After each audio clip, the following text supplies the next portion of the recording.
Hey guys, I'm Stephanie, and this is Steph Stove, and today we're making homemade ketchup.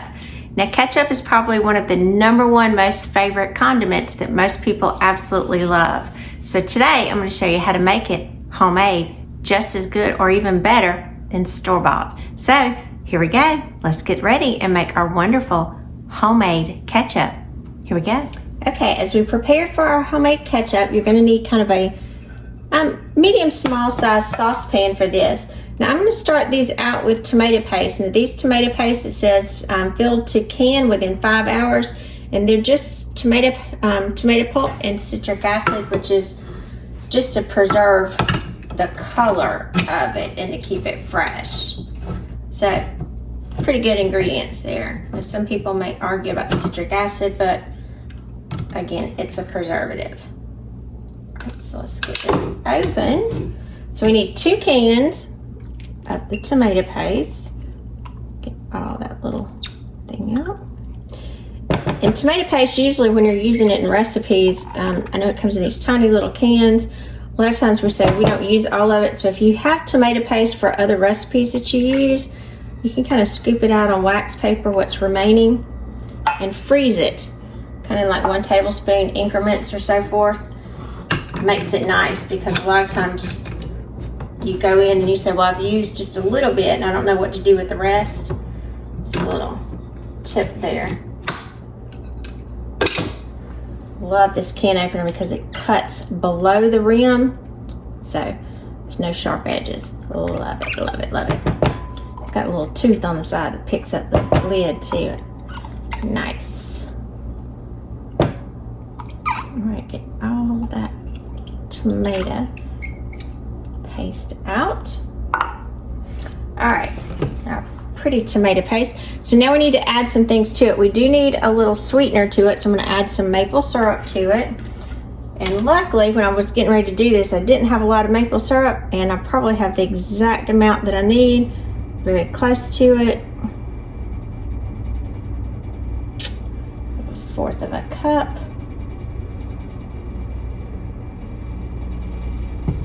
That was perfect, what I needed there.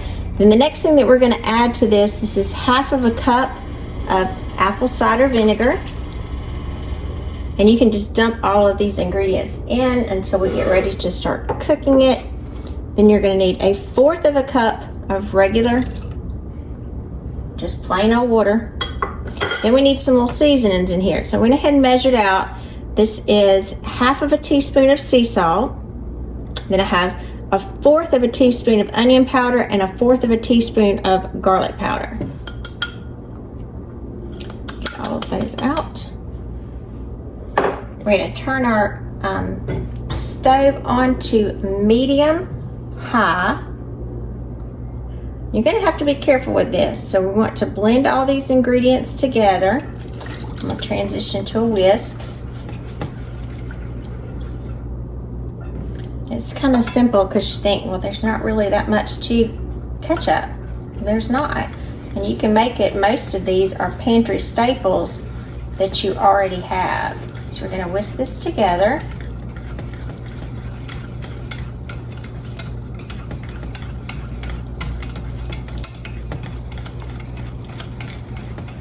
And as we're whisking this together, we're going to bring this to a low boil, stirring constantly.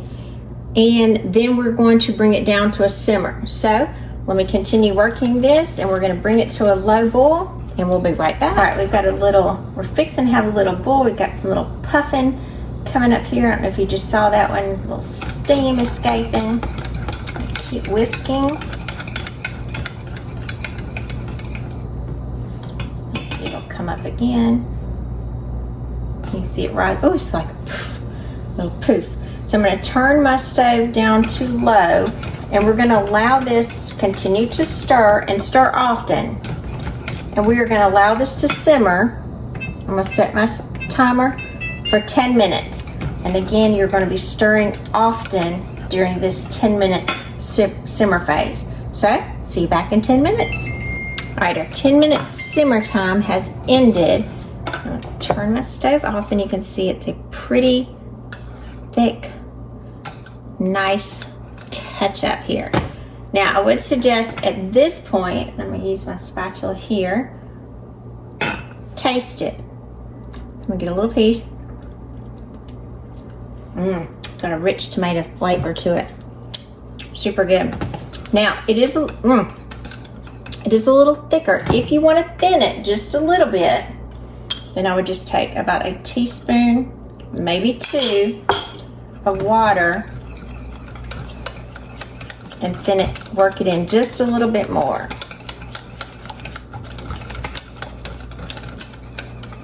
Because again, it will thicken more as it sets up. Now, another thing, because this is a strong tomato product, a lot of times you will need extra sweetness. So if this isn't nearly as sweet as you would like, you can add just a little, about 1/8 of a teaspoon or 1/4 of a teaspoon of brown sugar to it, blend it in, and it will give it a little sweeter ketchup flavor. Now, personally, I like it the way it is.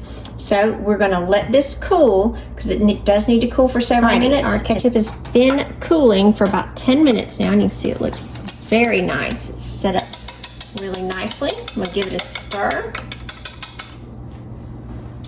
After we've given it a stir, now I've got a pint-sized mason jar here, and I'm going to use my funnel, and we are going to funnel this into the mason jar. And again, it's not completely cold, but it is cooled nicely. I don't know if you can see. You move you up, excuse me, up a little bit. Sorry, so you can see how nice and thick. This is not a watery ketchup. This is nice, thick, very substantial. Stick to whatever you're enjoying it with. Look at that. Beautiful. And the smell of it, it's just got such a good fresh smell. Really, really nice, nice, nice. Look at that. Just beautiful. Get all that off my spatula. And so you can see this will be just enough to pretty much fill up this jar. Get that out of the funnel. All these pieces out. Beautiful. Look at that. Beautiful homemade ketchup. Now you do want to just wipe off the edge here just to be sure that you don't have any residue. Gonna give it a shake and let it shake down. Look how pretty that is. Now, again, you'll let this cool, put a cap on it, and whatever cap you use, and you can see I wrote this, the pen wasn't that great, but you want to be sure to label it and put the date. You will be able to store this in the refrigerator after it completely cools. Make sure the lid's on it, and it will store in the refrigerator for at least 6 months, maybe even up to a year. I would always check it and stir it, and obviously, as you get longer into that year cycle, if it has any strange smell or taste or anything, as with any foods, obviously discard it, but at least 6 months in the refrigerator and it will be amazing. I'm Stephanie, and this has been Steph's Stove, where today we made homemade ketchup with just some items most of us have in our pantry. So forego buying that store-bought stuff and make it your own from scratch. Well, homemade, not quite from scratch, but almost. It is delicious and super tasty, and it's nice and thick, so you don't have any watery ketchup. That's like screaming for a hamburger. Delicious. So, remember, I'm Stephanie, Steph Stove. Give us a thumbs up. Click that subscribe button for more great content like this. Remember, Steph Stove, we're making memories one dish at a time. Thanks for watching, guys.